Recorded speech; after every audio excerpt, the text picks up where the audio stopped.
Bonjour et bienvenue sur ce podcast qui parle des lois qui changent nos vies. Alors aujourd'hui, c'est la loi du non-jugement que j'avais envie de partager avec vous. Alors, l'esprit universel ne nous juge pas. Le jugement, finalement, est une invention humaine.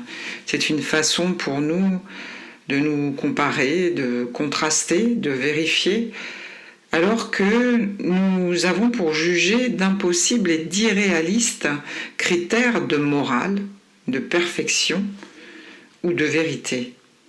Alors, si l'univers ne nous juge pas, de quel droit et sur quels critères, quels besoins avons-nous de nous juger nous-mêmes ? Ceux parmi nous dont les idéaux et les exigences sont les plus élevés ont tendance à se juger eux-mêmes plus sévèrement que les autres ne le feraient jamais. Nous jugeons et critiquons non seulement nos actions, mais aussi nos pensées et nos émotions, parfois jusqu'à nos fantasmes.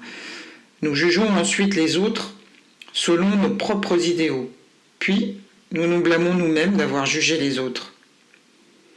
Si nous mesurons toute chose à l'aune de notre propre idéal, rien ni personne ne sera jamais à la hauteur, car ce n'est pas un monde idéal dans lequel nous vivons. C'est le vrai monde, avec des personnes réelles qui changent, font des erreurs, apprennent et évoluent.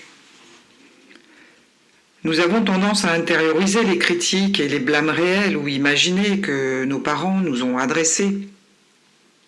Nous projetons nos jugements sur les autres, et s'ils ont l'air de nous juger, c'est parce qu'ils nous renvoient l'image de notre propre désappointement. Certains conçoivent Dieu sous les traits d'un parent sévère qui distribue punition et récompense dans cette vie ou dans une autre. La loi du non-jugement nous rappelle que Dieu n'a pas inventé la morale, les hommes l'ont inventée. La prémisse de cette loi est que l'esprit ne juge jamais mais ne fait que fournir des occasions de rétablir l'équilibre et d'apprendre. Si nous commettons une erreur, nous aurons plusieurs fois dans notre vie l'occasion de racheter cette erreur. Et si nous acceptons cette prémisse selon laquelle l'esprit ne nous juge pas, alors nous devons nous traiter nous-mêmes avec la même considération et nous abstenir de juger les autres. Plus nos idéaux sont élevés, plus nous sommes enclins à apporter de tels jugements sur nous-mêmes. Sous la pression de ces idéaux, nous ressentons constamment le besoin de prouver notre valeur, de nous améliorer. Et nous avons toujours peur de ne pas être à la hauteur, de ne pas combler nos propres exigences. Malheureusement, ceux qui ont les visions les plus élevées peuvent avoir la plus basse estime d'eux-mêmes. Plus nous avons tendance à nous juger nous-mêmes sévèrement, plus nous attirons dans notre vie des personnes qui semblent prendre plaisir à nous critiquer, comme si elles répondaient finalement à nos propres impulsions. Les jugements bloquent l'énergie, enclenchent des mécanismes internes de résistance et de défense qui tendent à entretenir des habitudes et des comportements négatifs. Finalement, l'abandon de toute forme de jugement ouvre la voie au changement. Alors, songez un instant, que se passerait-il si nous pouvions vivre notre vie sans avoir à comparer, à critiquer, à blâmer ou à juger?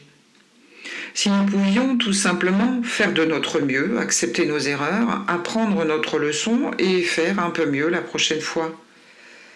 Finalement, si nous acceptions et acceptions les autres tels qu'ils sont, complètement. Alors, je vais partager avec vous quelques exercices qui peuvent vous aider à maîtriser cette loi du non-jugement, soit par l'expérience directe ou la mise en application.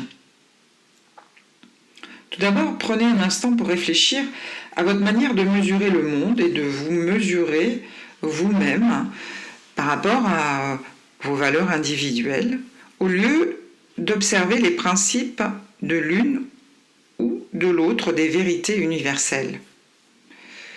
Souvenez-vous d'un incident récent au cours duquel vous avez porté un jugement sur vous-même ou sur quelqu'un d'autre.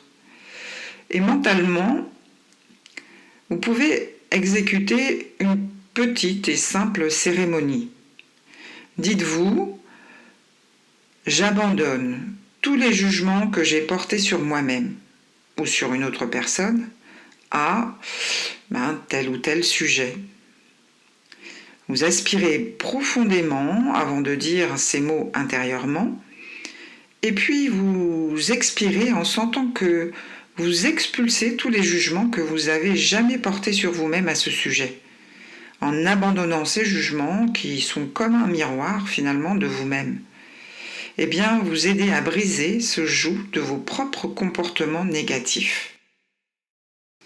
Merci d'avoir écouté ce podcast. Je suis Nadia Poulain, thérapeute énergéticienne, et je vous accueille à l'apothicaire pour des séjours coaching et résilience, des formations en énergétique et pour des consultations en cabinet ou à distance. N'hésitez pas à consulter mon site internet ou à vous abonner à ma chaîne. Bye bye!